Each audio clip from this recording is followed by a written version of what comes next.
شوهرم با 3 تا کودک مای دستم کشید گرفت و از خانه زده پیش کرد.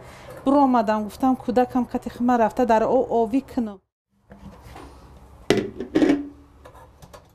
در آخرین لحظه زن با او سراغه پناهگاهی را داد که زنان زیر خشونت را پرستاری میکند. این زن 45 ساله همراه با کودکش به اینجا مراجعه کرد. اکنون عید مادران را در همین پناهگاه میگذراند. شوهرم من که خانشین که هستم با دیگر زن یافته است و زن قطعی زندگی میکنم گفته من زده فقط پیش میکند که تو برو مادر را.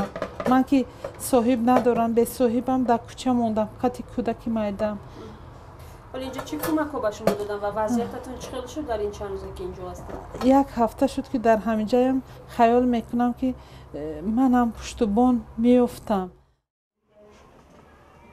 قربانیان شکنجه تا زمان حل مشکل در اینجا پناه میبرند. موجوده شریف و رهبری مرکز بحرانی در ختلان میگوید چند سال پیش وقتی یک قربانی خشونت خانوادگی را بعد صحبت با متخصصان به خانه برگردانیدند از طرف شوهرش کشته شد. این یک تکانی بزرگ برای هر یک کارمند ما بود که باید ما بسته از این مرکز دستگیری رو کشویم، چون که ما اصلا مرکزهای بحرانی یکی از فعالیتاش این مرکز دستگیری است یا که پناهگاه است. هر یک مرکز بحرانی باید این چیز داشته باشد. پس ما میدیدیم که وضعیت زن بزی بس ما کوشش میکردیم رو به خونش روانه میکردیم.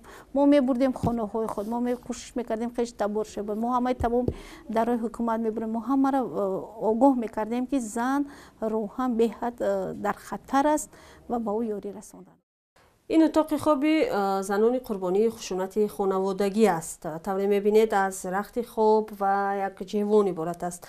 همچنین در این خانه آنها میتوانند برای خود در آشخانه خوراک پزند و همچنین یک اتاق دارند برای بازی کودکانشان. مسئولین این پناهگاه میگویند اکثر این زنان همراه با 2، 3 و حتی 4 نفر کودکان در این خانه پناه میبرند و همینطور این زنان امکان دارند مدت 14 روز در این خانه با روانشناسان و حقوق شناسان کار کنند و در همین شرایط زندگی کنند. بعدا اگر امکان پیش اومد طور مسئولین میگویند آنها میتوانند باز بیشتر هم بمانند. در 3 سال فعالیت پناهگاه حدود 70 زن در حالتهای دشوار در این مکان زندگی کردند.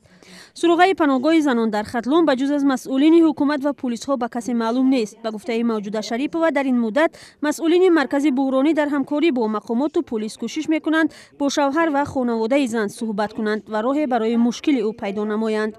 زنک میگه که اگر شوهرم دیگرگون شد من میخوام زندگی کنم، چون که من 4 فرزند دارم، مثلا 5 فرزند دارم، من به خاطر فرزندم ولی در او خونه که روز خشونت زندگی کردن نمیتونم. میخوام که شوهرم دیگرگون شود. اوید حق حقوق خودم من فهمیدم که چیکار کردن در سعادت میگوید با وضعی که حالا او دارد زندگی در پناهگاه برای او بهتر از خانه و جای دیگر است. او باید در این مدت برای ادامه زندگیش تصمیم بگیرد. میخواهد با کمک حقوق شناسان برای گرفتن کودکان و حق خود تلاش کند.